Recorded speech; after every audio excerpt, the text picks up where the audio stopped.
Graça e paz. Dormiram bem? Algum sonho especial? Ninguém sonhou? Chuvinha boa, não foi?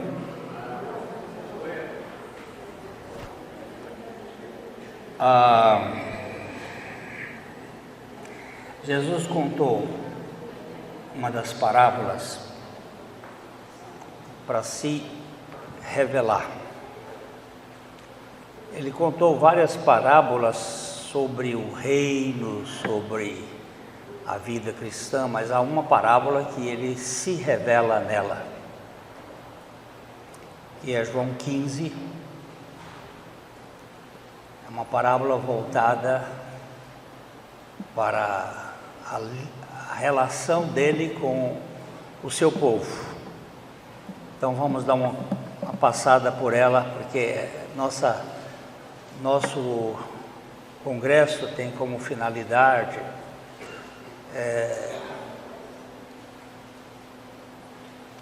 firmar as coisas que a gente já sabe.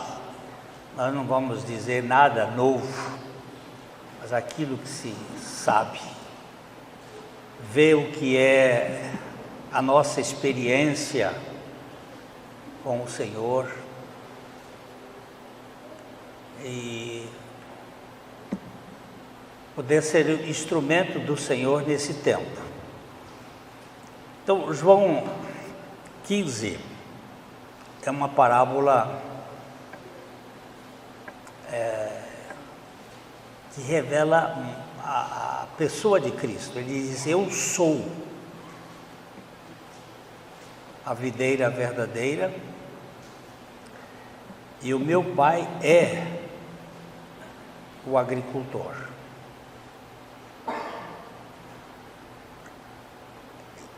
Eu sou a videira verdadeira, porque existe uma videira que não é verdadeira. Essa declaração Jesus fez, você lembra o capítulo 13 de João? Jesus lava os pés dos discípulos, come a Páscoa com eles, celebra a ceia com eles, declara a eles que tem um traidor no meio e que esse traidor vai traí-lo. O demônio entra no Judas, Judas sai da reunião e Jesus começa a conversar com os discípulos.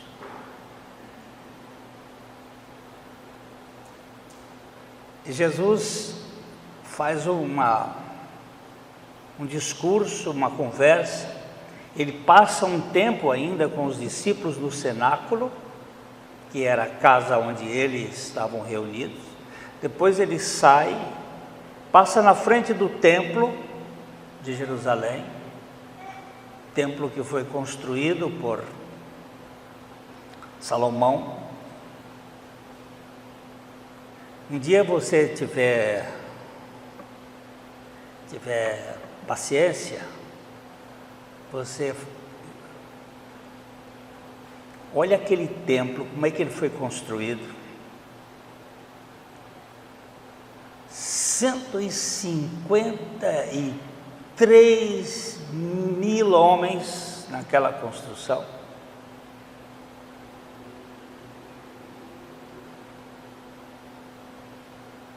Cem toneladas de ouro, 100 mil quilos de ouro, 1 milhão de quilos de prata. Você imagina o preço que foi aquilo? Só o ouro, para você fazer um cálculo, a 300 e poucos reais o grama.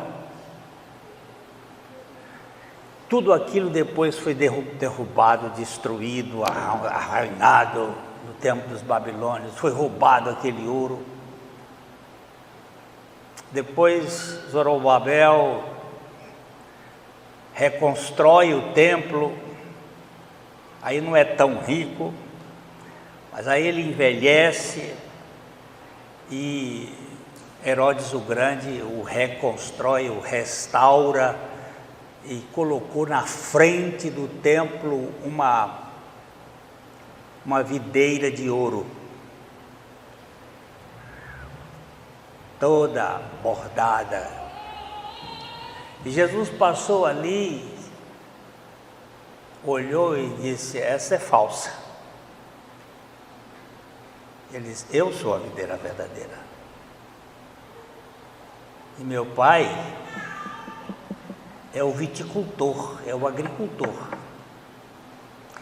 E no verso 2 ele diz assim: todo ramo estando em mim não der fruto, ele corta. E todo que dá fruto, ele limpa, para que produza mais fruto ainda. Aqui esse versículo ele é muito cheio de coisinhas para a gente mexer, mas nós não vamos mexer nele não, porque gasta muito tempo. Todo fruto em mim, que é toda a questão nossa aqui, é que nós estamos em Cristo, a nossa união com Cristo. Todo fruto que estando em mim não der fruto, ele corta. Essa é uma tradução, mas na verdade a tradução melhor é ele levanta, que é o verbo rairo. Só aqui eles traduziram como corta, em outros lugares é levanta. Quando a pessoa pegou em pedra para jogar em Jesus, é o verbo rairo, levantaram a mão para jogar pedra nele. Erguer, que dentro da minha preferência é aquele que ele não fez, que ele nos levantou. Quando ele foi levantado, ele nos levantou para nos atrair a ele, para nos incluir nele, para nos identificar nele, para nos tornar parte dele, para nos ligar nele, para a gente poder dar fruto. Agora, todo que dá fruto, ele limpa, né? Todo que dá fruto, ele vai limpar. Então, todo fruto, todo que está em mim não der fruto, ele levanta. E todo que dá fruto, ele então limpa, ele poda, ele corta, para que dê mais fruto. Porque a ordem é assim: fruto, mais fruto e muito fruto. É para dar fruto, depois dar mais fruto e depois muito fruto. Isso é o que o texto vai dizer. Aí depois ele vai dizer no verso 3: vós já estáis limpos pela palavra que eu vos tenho falado. Aqueles discípulos estiveram com Jesus e ele já tinha feito uma obra de poda neles, ainda que eles não tivessem a firmeza necessária. Aí no verso 4 ele diz assim: permanecei em mim e eu permanecerei em vós. Como não pode o ramo produzir frutos de si mesmo, se não permanecer na videira, assim nem vós o podeis dar, se não permanecerdes em mim. Eu vou chamar aqui a atenção para uma coisa. Vocês conhecem videira? Vocês já viram uma videira? Aqui na região tem videira? Tem? Vocês... Hein? tem uma videira na frente da sua casa. Normalmente essas videiras daqui são mais frutíferas para comer, não para fazer vinho, não é? Mas as duas são. Vocês já viram algum móvel feito de tronco de videira?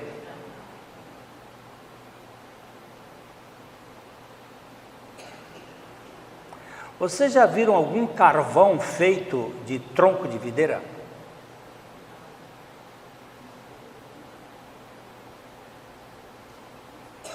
Por que Jesus se compara com videira e não com um carvalho? Por que ele não disse assim, eu sou o carvalho e vocês são os galhos? Por que será que ele não comparou?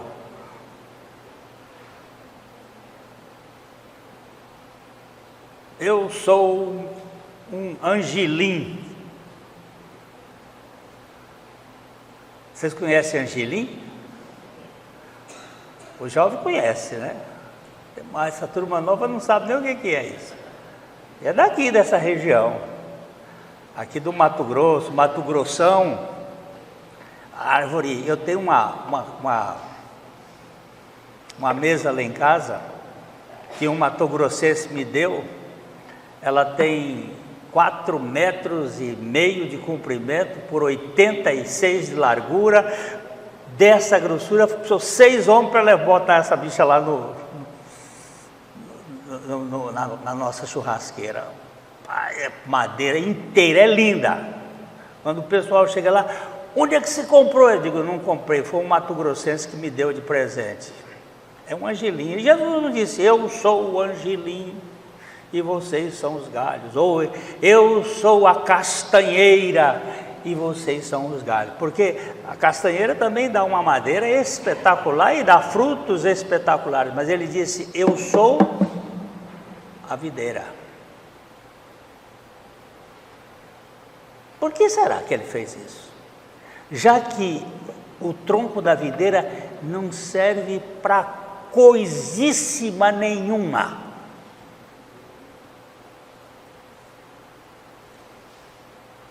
Sabe qual é a finalidade da videira? Somente trazer a seiva da terra e sustentar os galhos.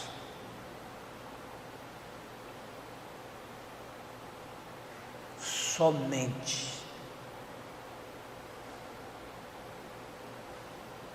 E os ramos é que vão dar fruto.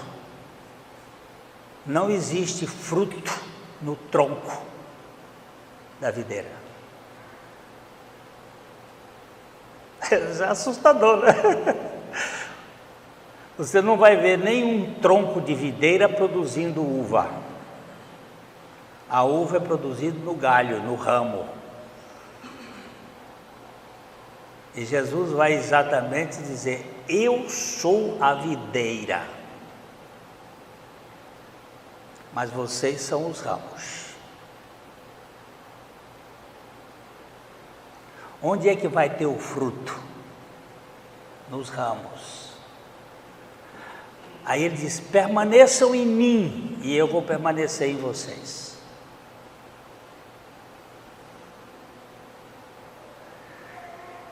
Gente, isso aqui tem coisa. Essa é a grande parábola de Jesus para se revelar. Eu sou a videira, vocês são os ramos. Quem permanece em mim, estou lendo o versículo 5. Quem permanece em mim e eu nele, esse dá muito fruto, porque sem mim nada podeis fazer.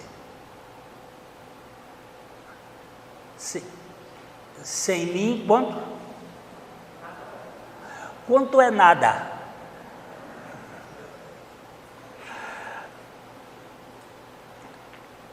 Mas a gente não pode fazer alguma coisa?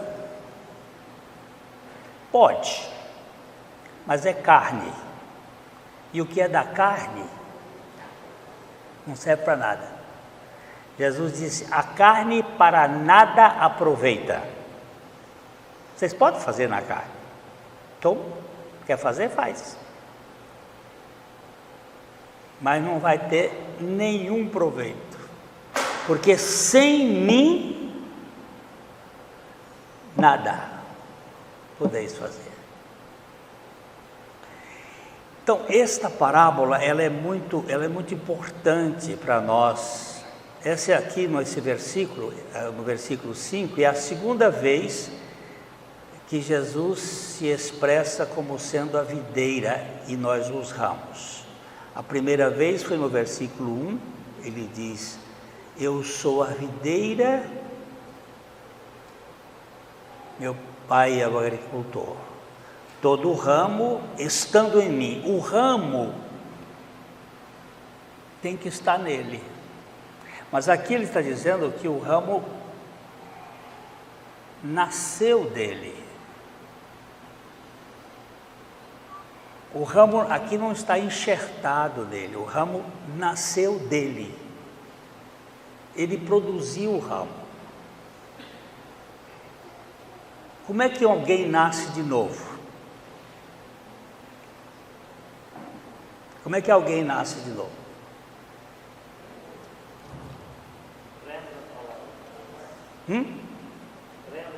Crendo na palavra. Mas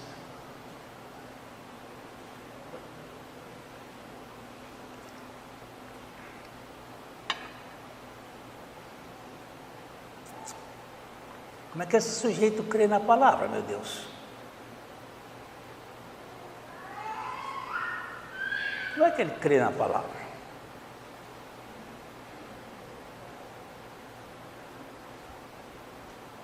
Como é que uma criança nasce? Vamos começar com uma coisa bem básica. Como é que uma criança nasce?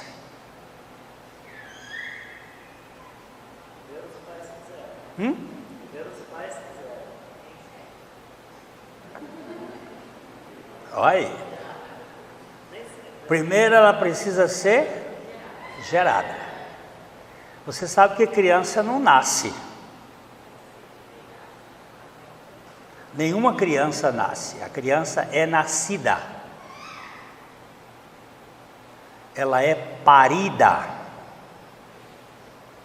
Tanto é que está errado a tradução. Se alguém não nascer de novo, não pode ver o reino do céu. Aquela tradução não é a mais exata.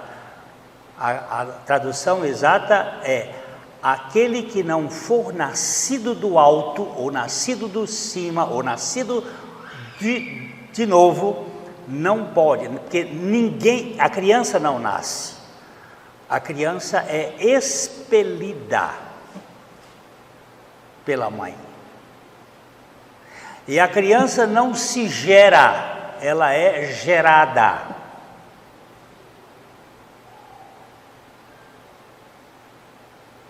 Ela é gerada.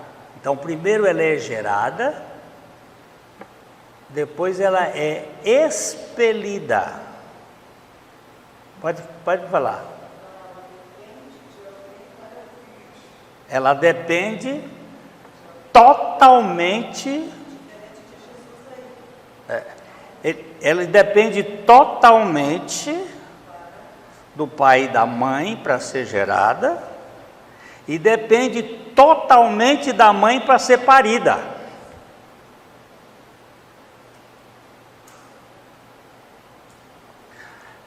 Depois que ela nasce, é que começa uma relação bilateral.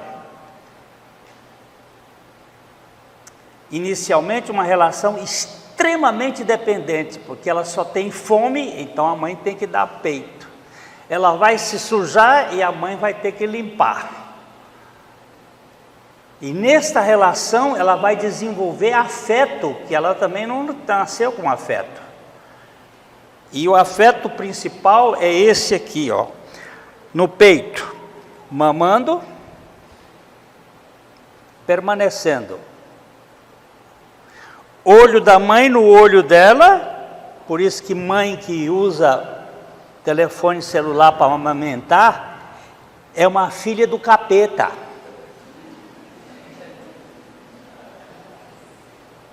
Porque ela tem que estar olhando para a criança. Aquilo que ela tem no braço é um tesouro. Ela tem que estar olhando ali para ele, e ali começa a desenvolver aquilo que a psicologia chama de imprinting. A primeira imagem de afetividade. E aí vai criando afetividade. Exatamente como a santificação. A santificação só acontece depois que nasce de novo. E depois que amamenta. Só para vocês terem uma noção, em cada gota do leite materno existe 340 microelementos necessários para a alimentação, desenvolvimento e crescimento da criança. O leite materno é o alimento mais rico que existe no planeta Terra. O segundo é o ovo. Você deve comer pelo menos 2 ovos por dia. E quem come 8 ovos por dia não tem problema de visão. Vai enxergar bem. Olha só, estou botando aqui para... Isso aí é o doutor Laí Ribeiro que ensina, viu? A criança amamentada tem uma outra coisa que é muito linda, porque quando a Bíblia diz assim, para nosso crescimento, que é para nós desejarmos o genuíno leite espiritual, para que por ele tenhamos crescimento para a salvação. Só para vocês terem uma noção, a criança está amamentando aqui, a mãe está olhando para ela, e o nariz da mãe está para baixo, o nariz da criança está para cima. A criança está jogando para cima e aí a mãe está puxando. A criança pegou um vírus, ela passa o vírus para a mãe respira o vírus, manda o vírus para dentro dela, em 4 horas ela faz o antídoto e na próxima mamada ela manda o antídoto para a criança. Você acha que esse Deus que fez isso não é inteligente?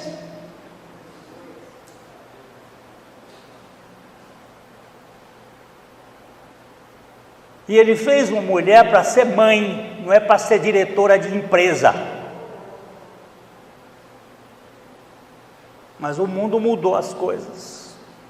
E hoje as mulheres querem ser empoderadas para ser governantas, para isso, para aquilo, porque isto é que dá sentido ao homem. E formou uns homens banana, uns cabra ruim, que não presta nem para fazer sexo, porque elas estão fazendo sexo com outra mulher.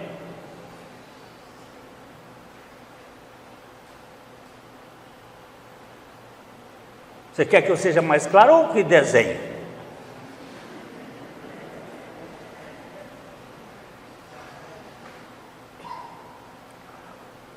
Agora, nós temos aí uma permanência. Essa aqui foi apenas uma digressão. A criança não pode nascer sem que seja gerada, e ela não pode ser parida se a mãe não o parir. Ela não pode nascer, ela tem que ser nascida. Mas depois que ela nasce, vai ter uma relação boa. Aí vai crescer. Eu cheguei ontem no hotel, estava um recado da minha netinha: vovô, eu estou com saudade de você.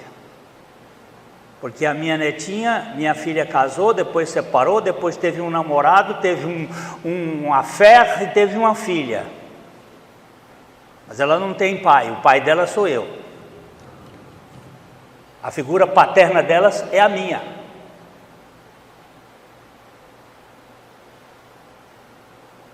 Ela pergunta para ela: quem é seu pai?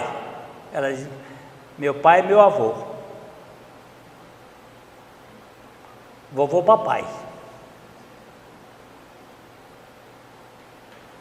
Aí ela deixou um recado para mim: vovô, estou com muita saudade de você. Vem logo. aí nós vamos crescer juntos. Nós vamos desenvolver afeto. Mas a criança na barriga da mãe, ela estava lá sendo gerada, ela está sendo formada. Aí Jesus diz assim: olha, o ramo vai nascer de mim, a primeira vez. Depois ele diz: o ramo vai permanecer em mim. Primeiro ele produz o ramo, depois o ramo quer ficar com ele, quer permanecer nele. Primeiro ele produz o ramo para dar fruto, e o ramo diz assim: mas eu não quero me desligar de você, porque é em você que eu vou dar fruto.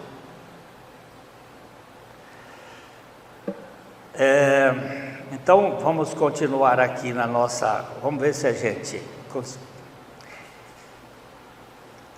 Quem permanece ou habita em mim, e eu permaneço e habito nele, quem permanece vai dar fruto, e quem não permanece não vai dar fruto. Muitas pessoas estão na igreja, eu já falei isso aqui algumas vezes, mas não estão em Cristo. Muitas pessoas estão na igreja, estão em Cristo, mas não estão frutificando. Eles estão na igreja, estão em Cristo, estão na igreja, mas não estão frutificando. Por quê? Porque não está permanecendo. A palavra permanecer é uma palavra grega muito interessante. Ela tem uma ideia de habitar. Habitar. Ficar com. Nós fomos fazer um curso nos Estados Unidos, na Universidade de Wheaton.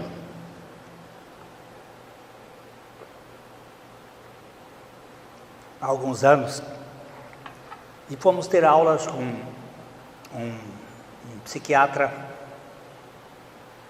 E ele sentou em cima da mesa. E eu percebi que ele tinha uma hemiplegia, ele tinha tido um AVC, e ele tinha um lado meio paralítico. E ele sentou em cima da mesa e disse: eu vou começar a falar com vocês aqui o que é que aconteceu comigo. Eu tive um AVC, e depois que eu melhorei, eu não penso sujeito, predicado, objeto. Eu não penso eu fiz o almoço. Eu penso almoço fiz eu. Eu passei a ter o pensamento de trás para frente e não de frente para trás. Então eu tenho que reconduzir o meu pensamento para vocês poderem compreender. Por isso eu vou falar lentamente, vou falar devagar. Porque o meu pensamento ficou inverso. E eu tive que fazer uma coisa. E aí ele mostrou o punho dele e estava escrito assim, meno, em grego. E todo tatuado, uma videira, o ramo de uma videira. E ele vinha pelas costas, as costas ele não mostrou, até a ponta do cóccix. Ele diz: aqui está o tronco, em cima da minha coluna está o tronco da videira. E aqui está o meu braço com o galho e a palavra meno. Todas as vezes que eu levanto minha mão, eu lembro que eu estou permanecendo em Cristo. É uma forma mnemônica, uma forma que eu uso para me lembrar. Eu estou dizendo, isso aqui era um Quaker. O Quaker são aqueles cristãos extremamente radicais, que não admitem em hipótese alguma qualquer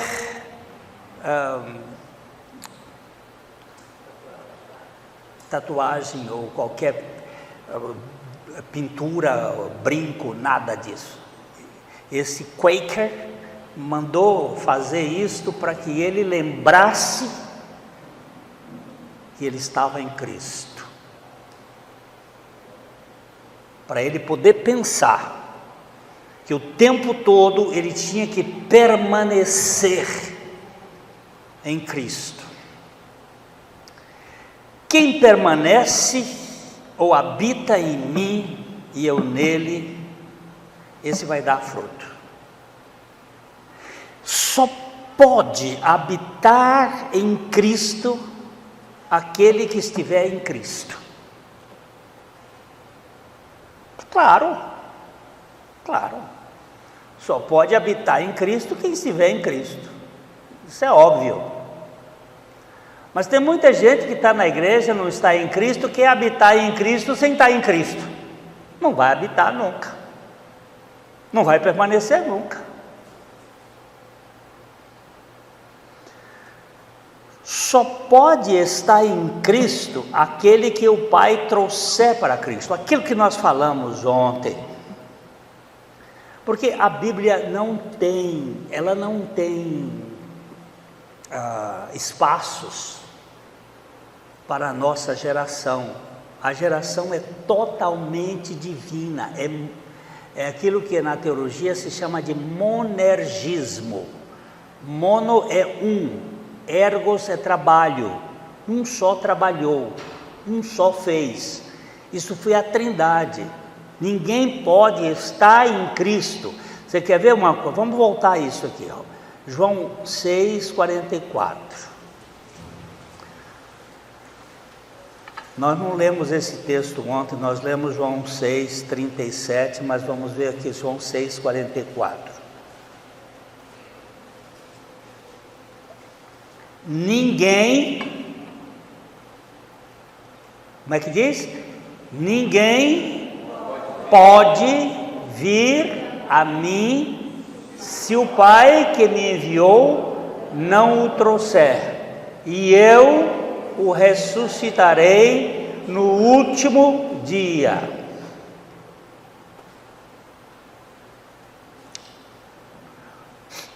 Olha aqui, o verbo usado aqui para trazer, puxar, arrancar, é o mesmo verbo usado quando eu for levantado da terra, eu vou puxar, vou arrancar, vou atrair a mim. É o mesmo. Essa Bíblia minha e a sua é uma coisa maravilhosa. Ninguém, pera, Glênio, ninguém. Quantas pessoas estão fora de ninguém? Quantas pessoas? Tem alguma coisa que está fora de ninguém? Não, ninguém para todo mundo, mas para mim não, ninguém pode, olha, ninguém pode vir a mim, Jesus dizendo, ninguém pode vir a mim se o Pai que me enviou não o trouxer. Eu dou graças a Deus, toda vez que eu penso nisso, eu dou graças a Deus que foi o Pai que me gerou em Cristo.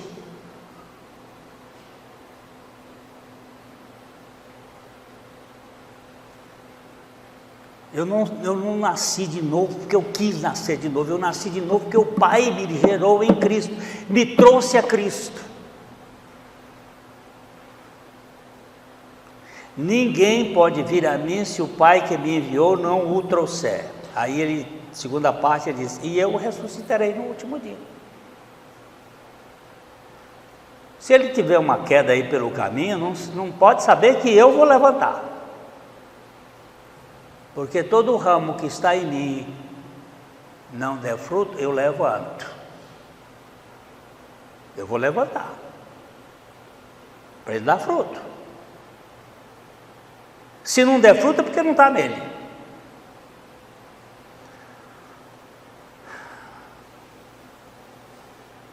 Segunda coisa, primeira coisa, só pode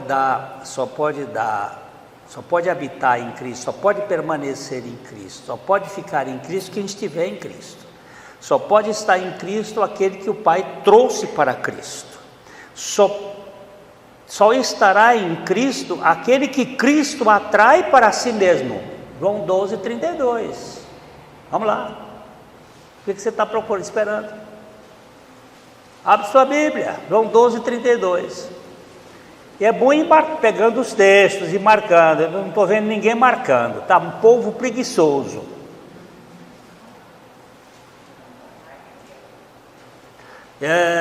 Vai nessa.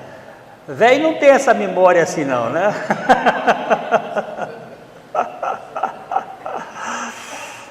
eu tenho que anotar. Se eu não anotar, eu esqueço.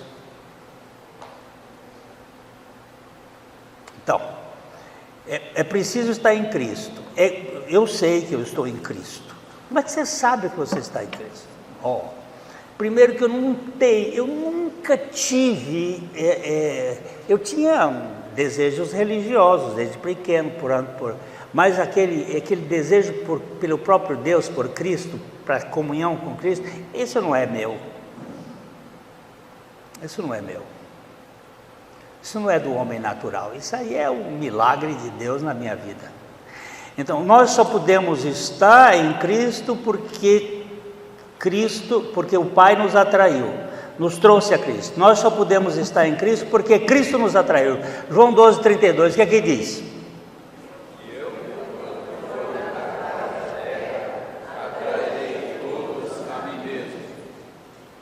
É o mesmo verbo lá.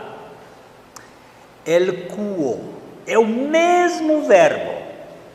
O Pai trazendo, o Pai arrastando, o Pai tirando, e agora o Filho atraindo, o Filho arrastando, o Filho puxando aqueles que o Pai deu para ele, e eles vão para Cristo.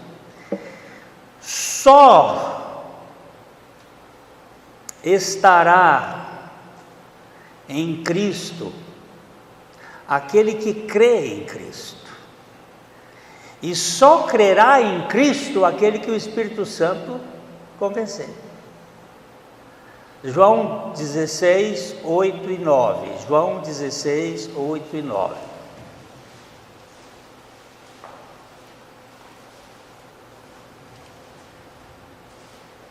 Quando? Quem é ele aqui?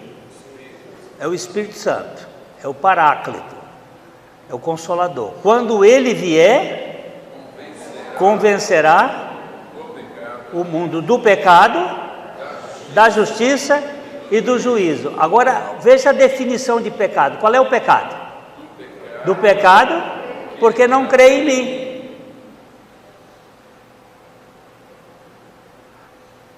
Aí eu pergunto, alguém diz assim, como é que eu sei que eu sou eleito de Deus? Eu pergunto, você crê em Jesus como Senhor e Salvador, somente Ele como Senhor e Salvador de sua vida? Quando a pessoa responde, Ele é minha vida, eu só creio nele, eu digo, você é eleito. A gente nunca vai saber quem são os eleitos. A gente nunca vai saber quem são aqueles que o Pai traz a Jesus, só quando ele crê. Por isso que é ir por todo mundo e pregai a toda criatura. Quem crê?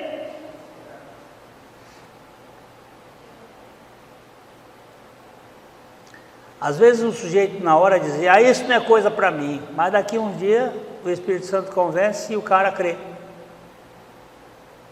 E tem gente que diz, não, eu creio, e não creu.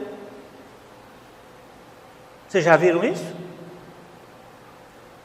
Aqui nessa igreja mesmo já apareceu gente que pregava, que fazia, que isso e aquilo, depois...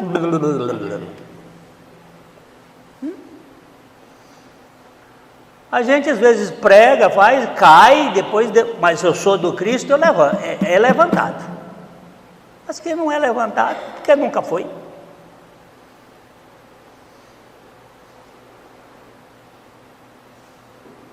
Paulo teve vários amigos dele lá, Himeneu, Alexandre, os caras que andaram com ele, e depois ele diz, olha, ele foi para o mundo, voltou para onde nunca saiu, a porca lavada, que voltou ao espojadeiro, nunca foi.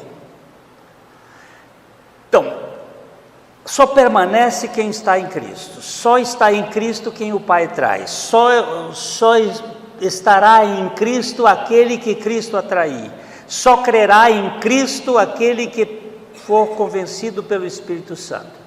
Se o Pai não trouxer, se o Pai nos trouxer, se Cristo nos atrair, se o Espírito Santo nos convencer, nós nos arrependeremos da nossa autoconfiança e teremos nojo dos nossos feitos que eram maus.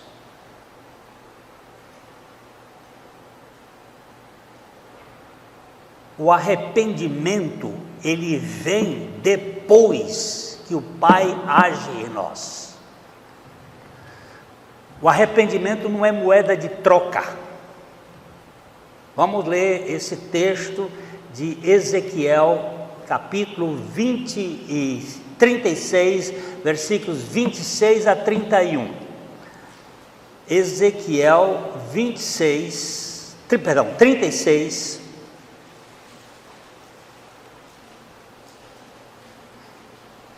Olha só. Deus está dando uma mensagem para o povo de Israel. Israel havia se separado do Senhor. Israel havia se tornado idólatra. Israel tinha tornado uma realidade totalmente a mais feia possível. Deus mandou a Assíria destruir Israel. O rei Senaqueribe, no ano 722 a.C., acabou com Israel, avassalou e o povo ficou espalhado. Um dia que vocês me trouxerem aqui, eu vou fazer um estudo só sobre para onde foram as tribos de Israel. Tem até na China.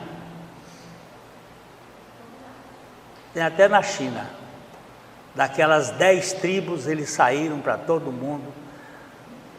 E uma delas está na Etiópia, que não faz parte lá que é a tribo de Dan. Para onde elas foram? Foram para tudo quanto é canto.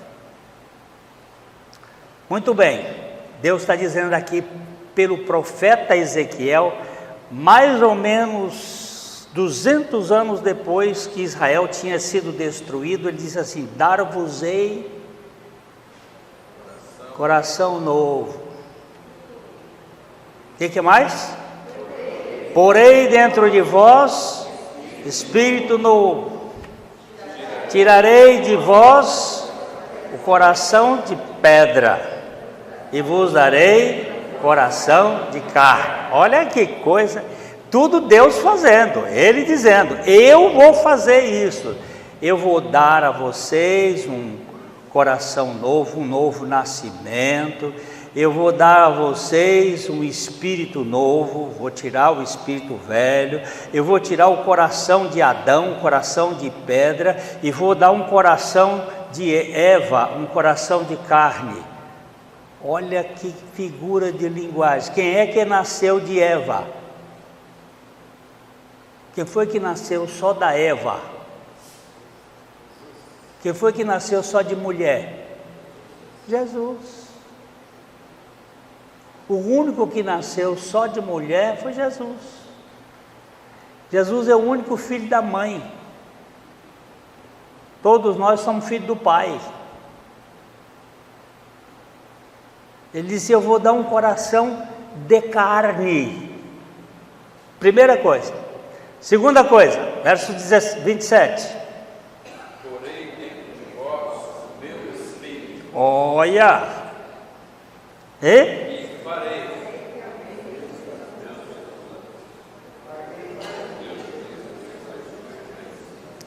Olha só, Deus dizendo o que queria fazer: dar-vos-ei coração novo, porei dentro de vós espírito novo, tirarei de vós o coração de pedra e vos darei o coração de carne. Ele faz uma parte boa primeiro e depois faz a parte ruim depois.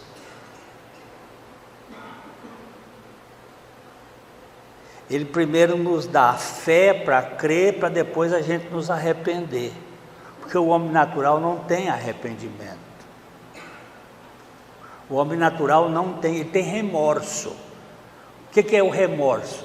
É você pegar o sujeito com a boca na botija, aí ele fica nervoso. Eu não queria fazer isso, não você queria fazer porque você é dessa natureza, você é porco mesmo, você fez porque isso é da sua natureza.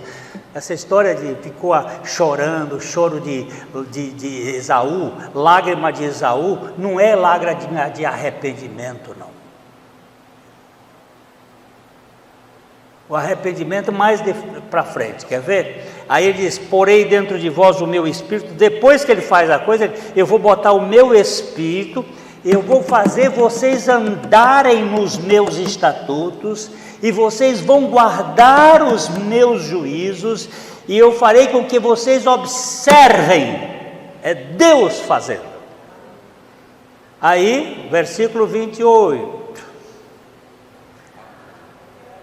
Aí que ele vai botar o povo de Israel, ele diz: habitareis na terra, eles tinham sido dispersos, que eu vos dei, que dei aos vossos pais, vós sereis o meu povo, eu serei o vosso Deus, livrar-vos-ei de todas as vossas imundícias, farei vir o trigo e multiplicarei, e não trarei fome sobre vós. E o que mais? Multiplicarei o fruto das árvores e a novidade do campo, para que jamais recebais o opróbrio da fome entre as nações. Aí tem um então. Todas as vezes que você encontrar um então na Bíblia, então você pare. Pare para você ver o que esse então quer dizer. Depois que Deus está fazendo tudo isso, Ele diz: então, o que é esse então diz? Vos lembrareis dos vossos maus caminhos e vossos feitos que não foram bons, e aí tereis nojo de vós mesmos, por causa das vossas iniquidades e por causa das vossas abominações. Se você quiser pegar uma pessoa para ela chegar ao arrependimento, não é botando a lei em cima da pessoa, porque ela vai em cima da pessoa, ela não vai chegar ao arrependimento. Você tem que mostrar o que Deus fez por ela, para que ela possa ter nojo do que ela fez anteriormente. Aí ela vai ter nojo. Meu Deus, como é que eu fui fazer um negócio desse?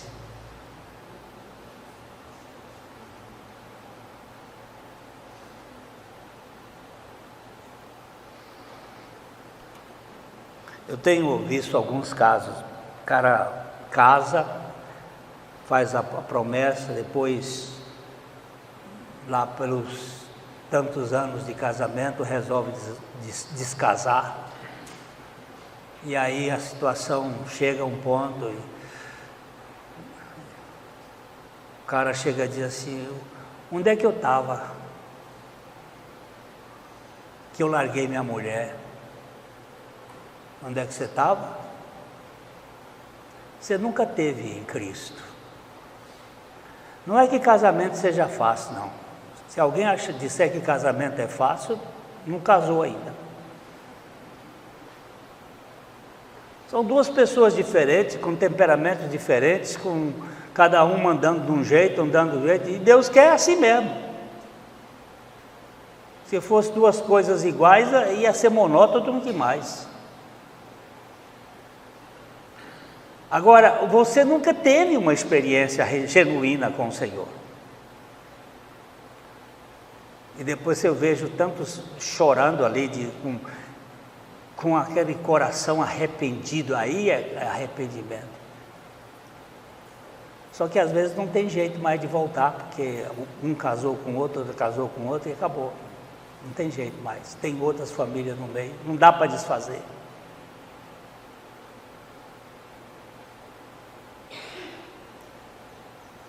Eu estou botando aqui para 1 hora. Estou contando aqui o negócio. Mas vocês já estão cansados, né? Tá ou não tá?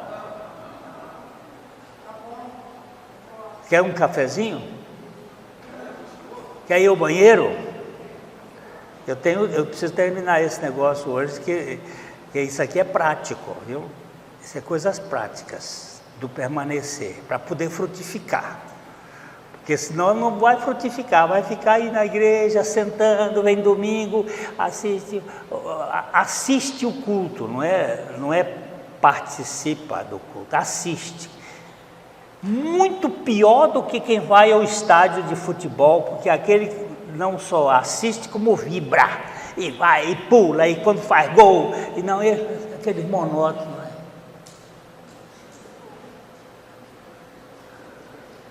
Aí, como é que foi a reunião lá dos irmãos? Foi uma benção. Ainda viram um mentiroso de marca maior.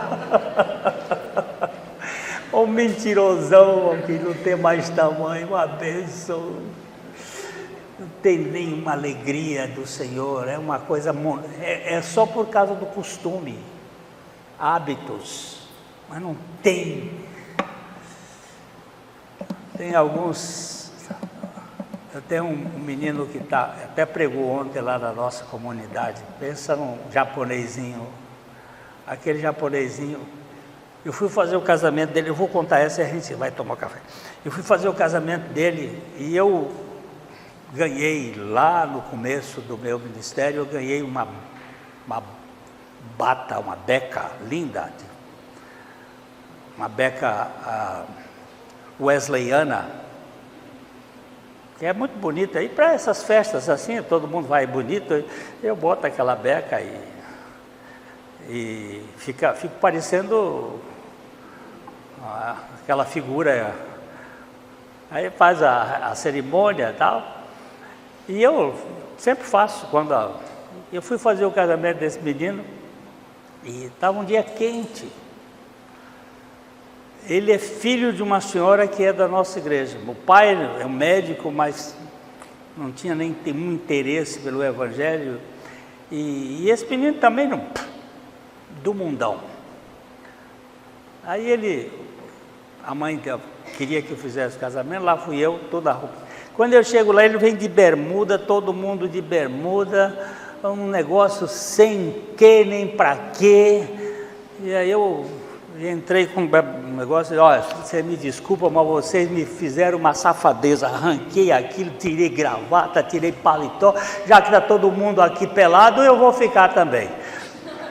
Aí fiz o casamento dele, e esse menino era do mundão, o bicho vivia, mas não sei porquê, Deus resolveu pegar ele. Ah, eu sei, porque Deus tinha dado para ele, para Jesus. Jesus atraiu. E esse menino, ele está sendo um dos pregadores, não é, Hildo? Lá da nossa comunidade. E ele tem uma sede pela presença da comunhão na igreja. Tá só, e ele diz assim: gente, como é que você não se alegra em vir para a comunhão dos irmãos? Como é que você não celebra? Você vem por obrigação?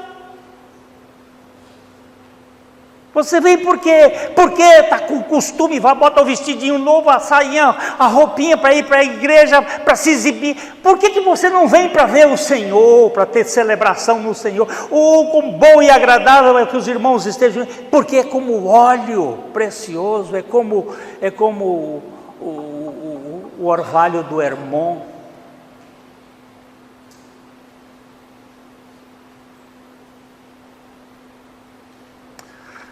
A última vez que eu fui a Israel, eu quis ir lá em Gerizim. Eu vou parar aqui. Aquela região onde Jacó fez o poço da Samaritana, que aquela região hoje pertence aos palestinos. E para entrar lá é meio complicado. E tem dois montes, o Monte Gerizim e o Monte Ebal. O Monte da Bênção e o Monte da Maldição. E o Monte Ebal é um monte seco. Ele não tem nada verde nele. E o Monte Gerizim, que é o Monte da Bênção, depois, quando vocês tiverem Jesus no coração de vocês, aquele permanência de Jesus, vocês vão ter prazer de ler os textos bíblicos, vai a entrada do povo de Israel na Palestina, vocês vão ver os montes e vão ver as tribos que ficaram no Monte Gerizim e as tribos que ficaram no Monte Ebal, e vão ver o que é isto, por que tem esses crentes fajutas. Aí eu fui lá e eu fiquei olhando, eu disse, mas olha, eu nunca tinha prestado atenção nisso. O monte Gerizim fica voltado para o monte lá como Hermon, que está a 3.000 metros de altitude e está a 40 quilômetros de distância, e o orvalho do Hermon desce e cai no Gerizim, mas não cai no Ebal.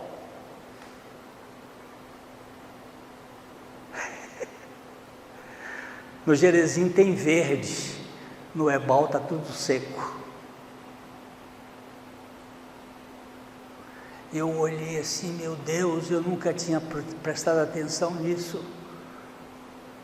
As árvores do Gerizim estão verdes e o Ebal só capim seco. Porque a bênção que desce da unidade da igreja, no segundo tempo a gente vai falar um pouquinho sobre isso. É uma bênção a gente poder estar numa comunidade onde nós permanecemos em Cristo.